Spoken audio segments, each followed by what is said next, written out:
1:06 দিকে যখন নাকি বিমানটা ওই দিকে আগুন লেগে পরে এদিকে আসতেছে, তখন প্যারাশুটের মাধ্যমে স্কোয়াড লিডার যখন উড়ে গেছে তখন আমরা মানে নামাজে দাঁড়ামু এই অবস্থায় দেখতেছি আগুন লাগছে বিমানটা। তখন আইসা প্যারাশুটটা এই গাছের মধ্যে আটকে গেছিল। পরে স্কোয়াড লিডার যে একটা রুমের মধ্যে পড়ছিল এটা কেউ জানতো না, মানে ওই রুমটা ছিল বদ্ধ তালা মারা।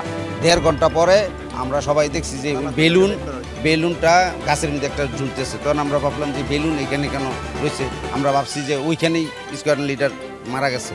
তখন স্কোয়াড লিডার যখন ওইখানে মারা গেছে মনে করছি, তখন তো এদিকে আর আমরা এতই প্যারাসাদ নিয়ে নিই, আমরা ওইদিকে নিয়ে ব্যস্ত, পানি টানি বালি টালি নিয়ে ওইদিকে আগুন নিবানোর অনেক চেষ্টা করতেছি। তখন অনেক 1.5 ঘন্টা মানে 1 ঘন্টা 20 মিনিট পরে আমরা যখন একটা ইঞ্জিনিয়ার দেখছি যে আমরা বেলিন, তারপরে একটা রুম তালাবদ্ধ ছিল, ওই রুমটা খুলছে, খোলার পরে উনি মানে একদম ডেটও না আবার মানে মুমূর্ষ অবস্থায়, পরে হেলিকপ্টার দ্রুত আইসা ওনাকে নিয়ে গেছে, উদ্ধার করে নিয়ে গেছে।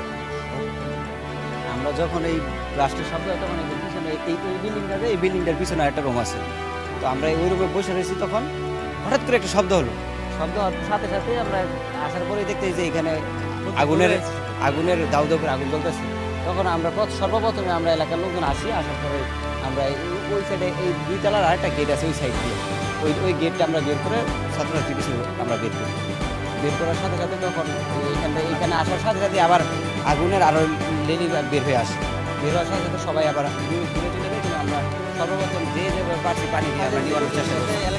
সর্বপ্রথম এখানে আসছে হচ্ছে সেনাবাহিনীর আসার মানে 5-10 মিনিটের ভিতরে আবার আসছে ফায়ার সার্ভিস।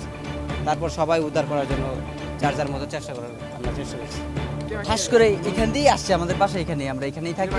প্লেনটা আসছে মানে অনেক আওয়াজ, বিকট শব্দ হয়েছে, ঠাস করে এখানে পড়ছে, দৌড় করে এসে দিয়ে পুরাই মানে আগুন, মানে বিশাল আগুন জ্বলছে, দাউ দাউ করে আগুন জ্বলতেছে।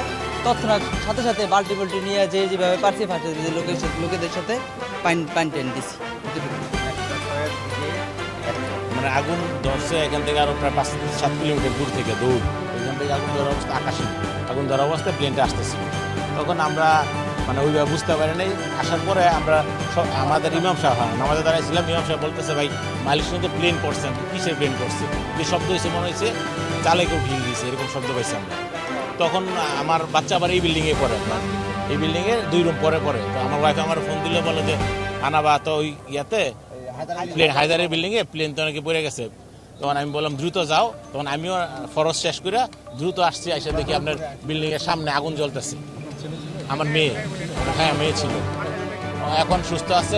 ওই পাশ দিয়ে আর্মিরা এক্সিট করে নিয়ে গেছে, আপনার বারান্দার গ্রিল কেটে বের করছে। আমার মেয়ের সাথে ওর বান্ধবী ছিল, তো আমরা তো খুঁজে পাইনি অনেকক্ষণ পরে আমার মেয়েকে তার বান্ধবীর বাসায় পাইছি, প্রায় আধা ঘন্টা পরে। হ্যাঁ সুস্থ অবস্থায় পাইছি।